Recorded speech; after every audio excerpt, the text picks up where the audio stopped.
Hey, hello, so I'm here to make video 2. So it's the second of the 2 videos you asked me to make, and this one's entitled Video 2 Brands, Ads and Social Medias. So this has been split into 2 parts, advertising and social media. So I'll start with number 1, which is advertising. So you sent me a few things to look at and some things to think about during video 2, examples of how watching TV and TV advertising is changing. This kind of stuff is all in development and will change the way we see ads. So you basically give me a nice long list of things that are sort of in the pipeline, companies have come up with on the drawing board, various stages of development, that hopefully at some point in the not too distant future are going to be rolled out for our viewing pleasure. And I'll be honest, I mean, there's a varied list on there.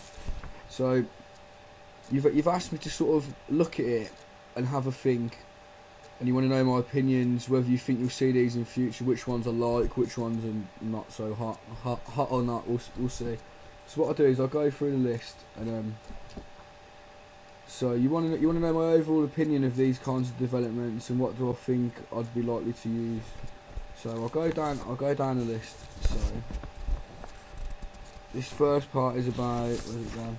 Examples of how watching TV and advertising is changing. So you want to see whether it improves sort of adverts or anything like that. No. Taking part, the first one is taking part in an online play-along game such as £1 Million Drop or TV shows live. Now that is an excellent idea. I've already said about this in the previous video. I thought it was really good. It allows you to sort of interact with the game, and Davina McCall's names out. So and so at home is doing well. They've got this far and they've not lost any money. I think it's really good. It involves the audience and sort of lets them know that they're with the game show. I mean, as I said, I've not really done it personally myself, but the more I think about it, next time I watch the £1 Million Drop, I'm going to make sure that I'm playing along online. Okay, the next one is putting on 3D glasses during an ad break or to watch 3D adverts.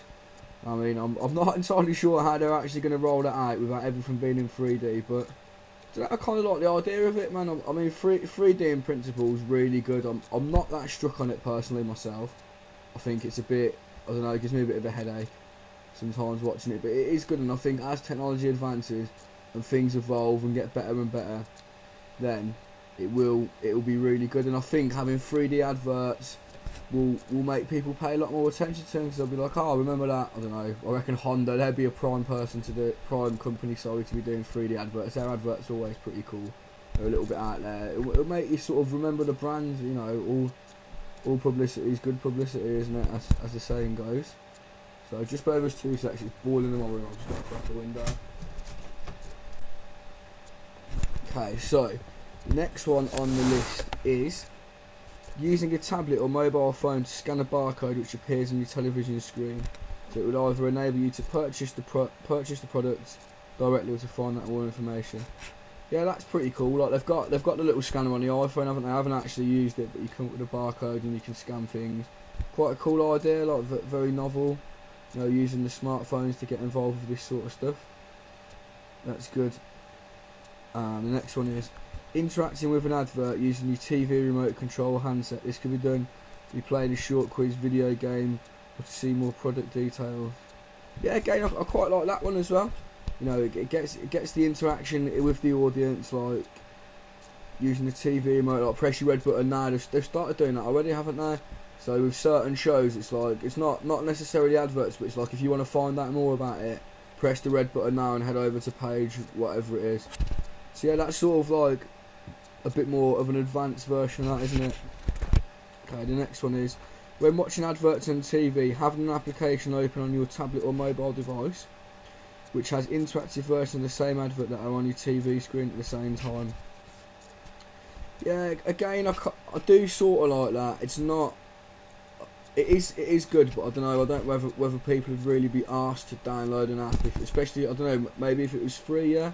But would people pay for it to have that interactive app so they can just mess about? I don't know, like if it was a car, maybe change the colour of the wheels and like design it themselves. Yeah, maybe that would be pretty good. So yeah, I quite like that one. Using an application on your tablet or smartphone which recognises the advert you're watching on television and offers additional features such as coupons or a competition. No, I'm not really struck on that, to be honest. It's just a matter of opinion, isn't it? Really, I don't really reckon that people are going to be like oh, I've seen an advert, I'm going to get some free coupons from it. But I don't know, mate. Times are hard on it, really, so maybe people will be getting it. I'm not too sure. Whilst watching an advert, being able to instantly purchase the product through your TV. In terms of business, that's a brilliant idea, because I know there's a lot of people, me included, that are all about the impulse buying, and these things do sort of happen. But for the general public, I don't know, man, it could be a bit sneaky. People sort of see it like, oh, I want it straight away, and then they buy it and they think, oh, damn it, I've made a bad move here. I didn't actually want this new cappuccino coffee maker by Nescafe, and I've just spent £200 and the returns policy's gone. So yeah, I don't know. I think it could be a bit sneaky, but yeah, still sort of a good idea. Okay, and then finally, seeing a product in a program or in an item of clothing worn by someone in a show you like and being able to buy it via an app. Now that is an absolutely brilliant idea. Genius. The amount of times I've seen clothing in adverts and I just think, or on a show, and you just think, you know what, that's a really nice jumper, I wonder where they got that from. And with that is genius. That is without a doubt, hands down, better than the rest of them. Absolutely brilliant. So let's find out what you want to know. So you want to know if I've noticed any of these already, some advertising using new technologies, and if you have got involved in this sort of stuff, what was my experience like? As I said, I haven't really got involved with any of it. I mean, I've noticed the £1 million drop one, and well, I think there was one more that I noticed as well. No, maybe it was just I haven't actually got involved, but I will definitely do it.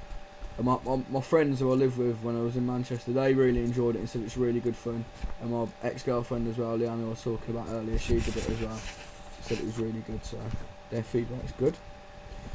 Now you want to know, are there any other ways that you feel brands could be using these new opportunities to be more relevant to you, open up a dialogue with you, or be a part of your life?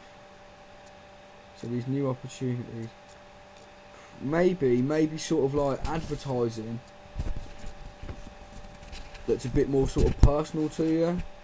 And I have sort of noticed that already with like YouTube, when you sort of, I've been like recently, like last month I was looking for car insurance, and you search on Google and it gives Go Compare or whatever the one with the meerkats in it, that's normally the best one, and then it comes up on YouTube and it says your car insurance with e-car insurer or Churchill is actually blah blah blah, while you're searching for songs, which is quite good.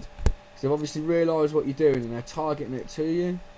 So I reckon if they take your interest a little bit more, then it'll be a lot better and they can target advertisements to you. Because a lot of advertisement, I've just got to close the window, sorry, it's freezing. A lot of advertisements, right, a lot of it is just rubbish. You know, if adverts were more sort of directed at you, then you'd be a bit more interested in it, wouldn't you? Like I suppose better go through the bottom bit anyway, because that sort of goes into it a bit more. So video 2, again, this is examples of how ads can be made more personal for you via your computer. Now, as we just discussed earlier, pre-selecting your interests, you only see adverts that are relevant to you. Now, I don't know if any of you stumble upon, it's the same sort of principle. You select your interest and it only brings up all this weird and wonderful stuff that sort of relates to you, and that's a really good idea in terms of advertisement, because you can sort of select what you want, and you can say like, well, I'm a sporty bloke, so I advertise sports items at you and like Nike shoes and that sort of stuff, which I think is a really great idea. And as I said, I've noticed that rolled out on YouTube already. The next one is swiping a loyalty card against your device screen during an advert to earn points from the advertiser. So like swiping your Nectar card. I don't know, I can't really see that happening if I'm being honest. Like, why is the company going to give you 3 Nectar points? I know they're not worth a lot. 2 Nectar points is actually worth a penny. So maybe they'll give away a few, but I don't know, really, people really going to be asked to get up and go, oh, there's my card, swipe, I've got some 3 Nectar points. I don't know, I can't see it happening personally. I wouldn't be asked to do it. So not really that struck on that one, but you never know. See what Sainsbury's have got on the pipeline. So being able to store adverts on your device which you can watch at a later date. I mean, really, like, you're only going to store the really good adverts, like the one with a Cadbury one with a gorilla drumming, and the Honda advert that are always really, really good. So yeah, maybe you would store good adverts, but in terms of like advertising is to get the brand out there and make people more aware of it. I don't think people will be storing it because they think, I'll store it and then I'll look at it later, and that'll definitely make me go and buy a Cadbury chocolate bar. And I'll be storing it, but like, that's a cool advert, I sort of like it, so I'm just going to store it. So yeah, I don't know in terms of, maybe sort of, we'll see with that one. Okay, so being able to tag bookmark products from the adverts you've seen, you could revisit or buy them later. Yeah, I think that's quite a good idea, to be fair. There's a lot of times you see stuff advertised on TV and you think, you know what, I do want to buy one of them, so I'm going to bookmark it and then come back to it later. And having that on your computer, like having a little tab on Google or YouTube saying you bookmarked your new Nike sweatshirt or whatever, would actually be quite a good idea. So yeah, I quite like the idea in that one. And finally, being able to choose when you watch adverts. Now, I'll be totally honest, that is absolutely rubbish. No one really wants to watch adverts unless they're really, really, really cool adverts. Like I said, the Cadbury one with the gorilla and stuff. No one really goes out their way to watch them. You have to watch them because they bang them in the middle of your favourite TV shows, or now on the start of your YouTube songs and you're searching for music, they put a little advert for a Google Chromebook up there. But I don't think anyone really goes out of their way to watch adverts. So I don't think being able to choose when you watch them, people just would choose to never watch them at all, I reckon. But I don't know, mate. Maybe nah, I think it's rubbish, to be honest. So yeah, now I'm gonna go on to the second part. Now this is part 2, and this part's called social media. So we know that everyone's on social networking sites now, but we want you to think how you use these compared to say a year ago. What's changed? Any new sites or services added to the list? I don't know, I guess as time goes on, everyone sort of uses Facebook a little bit more, and like it's getting a bit more out there. Like everyone's on Facebook. Remember when it started off, when it was just sort of fat emo kids on MySpace taking photos from above so you can't see how fat they are, and like Bebo for all the chavvy people. And now Facebook's sort of like, it's for everyone, isn't it? Everyone's on it, and it's doing loads of great things. Like got Rage Against the Machine to Christmas #1, and as a result of that, I got to go and see him for free in London in Finsbury Park, which is absolutely wicked. See, I think it's evolving, and like it's becoming a bigger and bigger and bigger part of our life. Like you hear stories about people getting sacked from work because they've said things on Facebook. Recently, with my new job, I had to sign an internet agreement where you can't say anything bad about the company on Facebook. Which, I mean, don't get me wrong, I'm not stupid enough to do that. It is just pure common sense. But it's a really big part, and then employers as well, they're using them to look through. You know, they look through your Facebook and they find that you're drinking all the time and you're making stupid updates, you're saying sort of controversial things, can cost you a job, or you might not even make it to an interview process. So I think as time goes on, it's becoming a bigger and bigger part of life, and it's sort of really important. Like Facebook has the potential to ruin your life quite badly. You just got to be careful what you put on there, and I think that as it goes on, you've got to be more and more careful, and obviously it stores all your information and that, but that's not really a problem. Only super paranoid people that think the FBI are watching them need to be worrying about that. So any new sites or services added to the list? I suppose services, I guess Instagram, since I've got an iPhone. Sort of like, it's like a social networking thing. It's like Twitter but with photos, isn't it? You follow people, and yeah, I quite like Instagram. My friends were showing me how to use it the other day when we were out drinking last night, and it's really good. I like Instagram. It's a good service. So is social media a big part of the lives of UK youth, as people seem to think? Tell us what you think. Well, yeah, obviously. Rioting in London was caused by everyone arranging things on Blackberries and Facebook, quite obviously. But a little troubled youth there, smashing cop cars up and stealing their Air Maxes, all because of Facebook. And yeah, man, I think, I mean, when I was a kid, I never really knew how to use a computer now. But, I mean, everyone's on it, literally everyone is on Facebook, and I think the older that you get, no, the younger, hold on, sorry, I've just confused myself here. Like, younger people are starting to use Facebook when they're younger, a lot younger, and as time goes on and social media is more sort of ingrained into our culture, people will start from an early age. And like, I bet if you're at school and you ain't got a Facebook account, you're like the odd kid out and the one that gets bullied because you're not on Facebook. And yeah, I can imagine that the younger you are, you spend a lot of time on it. Which is bad, because they should be out doing like normal kid things, shouldn't they? Like playing in the dirt and building dens and all that sort of stuff. But now they're just sat at home poking each other on Facebook and playing stupid games. I suppose it's sort of a little bit bad in that respect. So am I using social networks more on my phone now? I tried my absolute best to stay off it, but you know, it's just nice to have a little update. Stalk so and so, what's she up to? Yeah, I think now that I've got the capacity to do it, I'll do it more and more and more and more, which is bad, but I don't know. Shouldn't let it take over your life. Are you using the Spotify app for Facebook and sharing your music choice with your friends? No, I don't really use Spotify, to be honest. I know a few people that do, that have found a lot of good sort of DJs and bands. But no, never really tickled my fancy. Like, maybe I should give it a whirl. I think the fact that there's adverts in it sort of annoyed me a bit. I don't like advertising it, especially when I don't want it there. When it comes to music, I just want to listen to the tunes that I've got.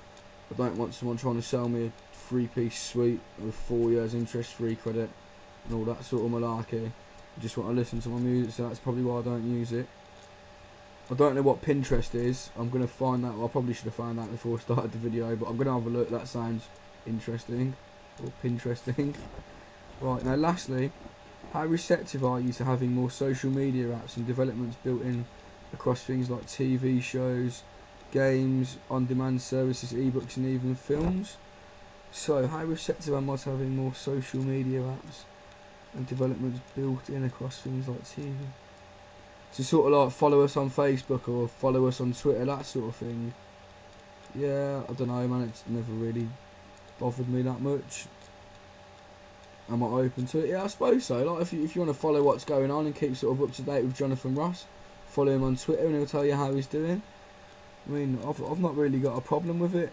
I don't see why people would be cynical to it.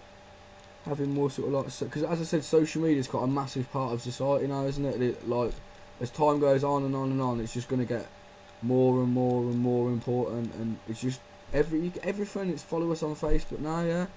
So I suppose it's not really a problem. It's just a sign of the times, isn't it? Technology is advanced.